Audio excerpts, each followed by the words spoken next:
Welcome back to our channel, everyone. Again with you, Omar from Brownsburg Motorsports, and today we have a 2018 Hyundai Sonata, and we're going to be showing you how to remove the steering airbag and the steering wheel. Alright you guys, like always, the first step is to disconnect the battery before doing any airbag work.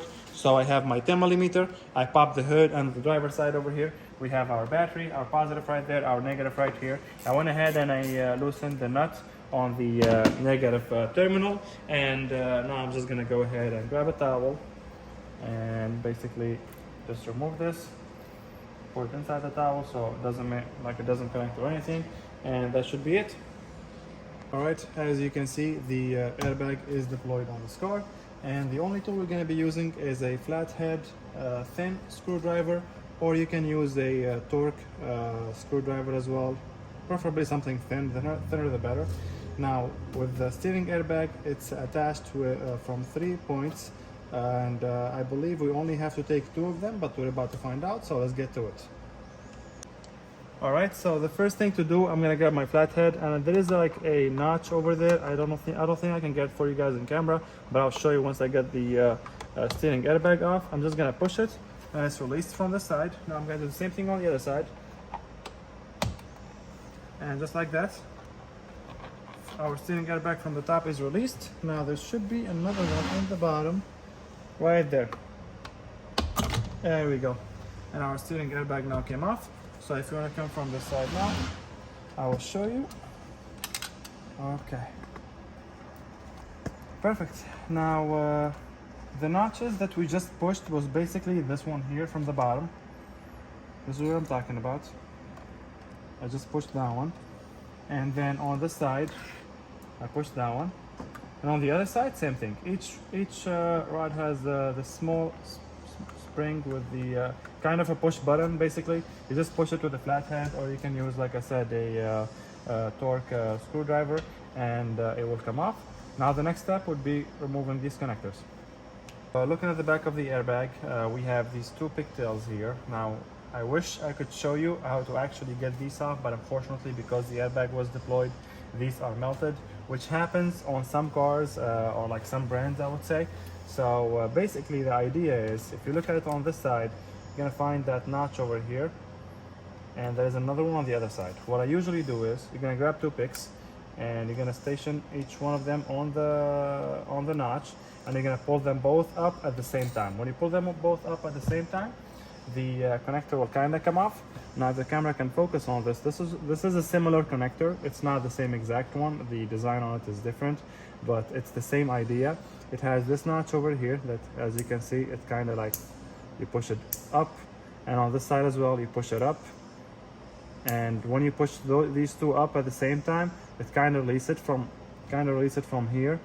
So like, this is what holds the connector to the airbag. When you push these 2 with this on this side, and with another pick on the other side, those clips on the side here, these 2 clips here and these 2 clips here, will be released, and you'll be able to pull up on your pigtail or airbag connector. So that's how you get these 2 off. In my scenario, what we did is we ordered the new harness from the dealer, and that will entail the clock spring as well, because it will come with these connectors. So what I'm gonna do is, I'm just gonna go ahead and cut them off, and we'll show you what we're gonna do next. Alright, so as you can see, I cut these 2 out of here. Like you see, like I said, we're gonna replace the clock spring, but not in this video. I'm just gonna show you how to remove I'm just showing you how to remove the actual steering airbag and the actual steering itself. So as you can see, we got the harness out, and then we have our ground over here. So it attaches to the actual steering airbag. I'm just gonna go ahead and pull on it. There is no taps to it or nothing, but that's basically our steering airbag.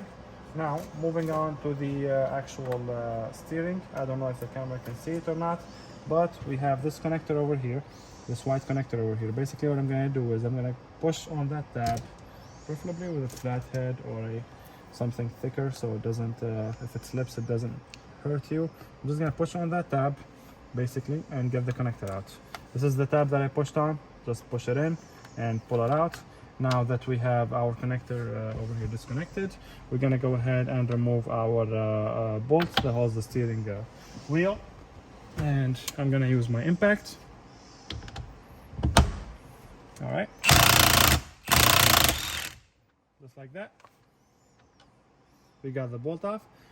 Now what I would say is be careful with the alignment of the steering wheel against the clock spring or against the steering column.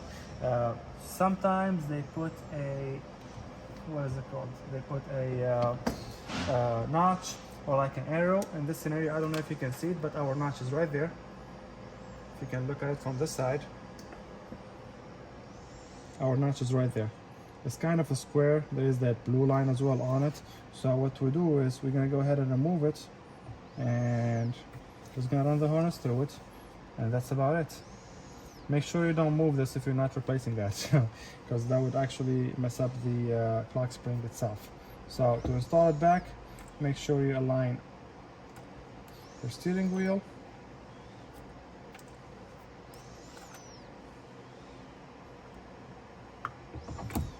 And make sure it's aligned properly, and just like that. You're gonna put it back in. Like I said, it's always best if you can mark this like with a marker or something, so the steering against the steering column over here where the thread is at, so that way you don't lose the position. And if you're not replacing your clock spring, make sure you do not move that, like you don't spin it all the way. Like I just moved it a little bit as you saw in the video, that's okay. But if you spin it the entire way, that can generate an SRS code or like an airbag code on your dashboard, and you would have to replace the clock spring. So I'm just gonna go and show you how to put this back. First thing, I just put that connector back in, and next I'm gonna go ahead and tie my bolt back in. Okay, that's gonna do it. And after that, obviously, if we did have the right connectors and the clock spring I'd have shown you, but basically you're gonna install your ground over here, and then you have your two connectors. You're gonna install them. I do have the new airbag, so let me show you. Let me grab it first. This is what the new airbag looks like from the back. As you can see, it's not melted, and they are color coded. So there's like a purple connector that goes on the purple, and there is the pink connector that goes on the pink connector over here. Make sure, like I said, that you always double check your work before finalizing anything. But that's about it for this video. Make sure you follow and share for more.